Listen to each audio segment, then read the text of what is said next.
Diwata, anong feeling na uma-attenda ngayon ng mga celebrity premiere night? Ang sarap ng feelings kasi first time ko may experience sa mga ganitong klaseng experience, ganito pala kasaya. So ang saya ng feelings. Kung ikaw ba opera na mag-movie, iiwan mo ba ang tawisan mo? Siguro kung kaya ng time ko, hindi ko pwedeng iwanan yung business ko kasi dyan ako nagsimula, dyan ako nakilala. Pero kung kaya naman pagsabayin, bakit hindi? So hindi ko pwedeng, open ako pero hindi pwedeng iwanan yung business natin. So kung kaya pagsabay yung negosyo at saka yung showbiz, so okay naman, kung kaya ng oras ko. No less than Coco Martin ang kumuha sa'yo sa television. Anong pakiramdam to be a part of Batang Quiapo? Alam mo, ang sarap ng pakiramdam na mapapansin ka ng tao habang nalakad ka.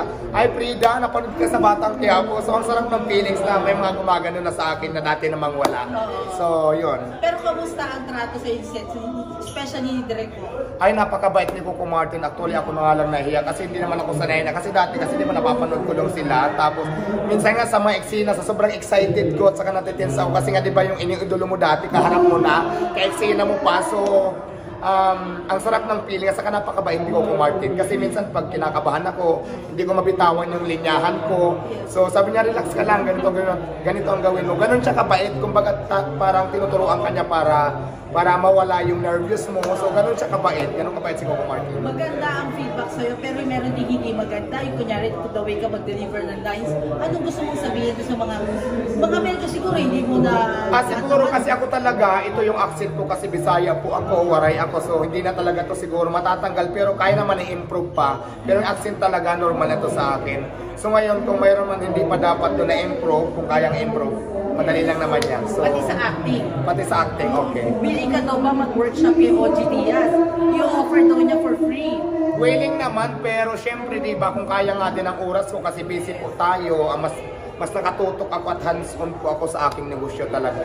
Pero kung bibigyan ako ng pagkakataon na may time ako para mapag-workshop, bakit hindi?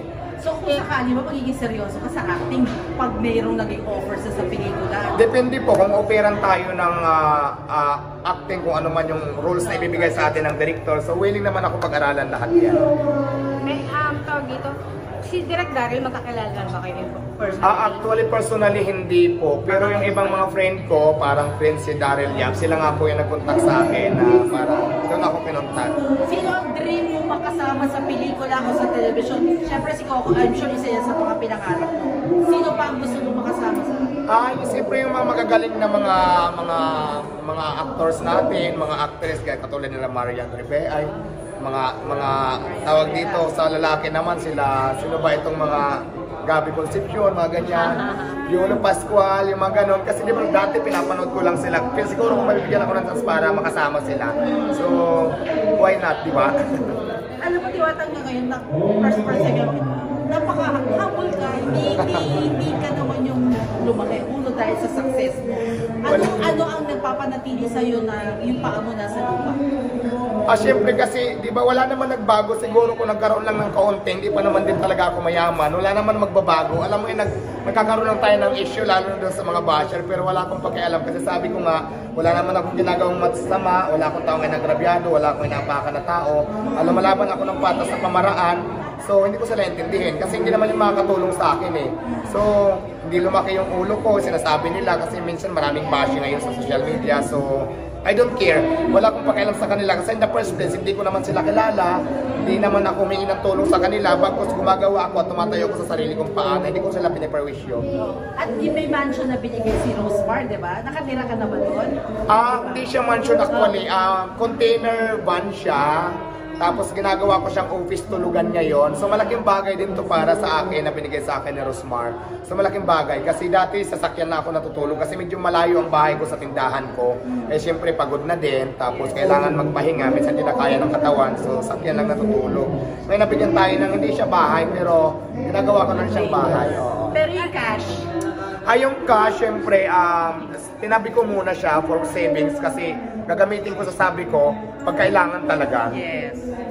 Ang daming gusto mong i-collab sa'yo. Paano mo dinidesisyonan kung kanino ka? Actually, wala akong pinipili kasi ito nga magandang tanong yan. Kasi maraming lumalabas pag hindi daw kilala, hindi ko daw ini-entertain pag maliit lang doon na vlogger.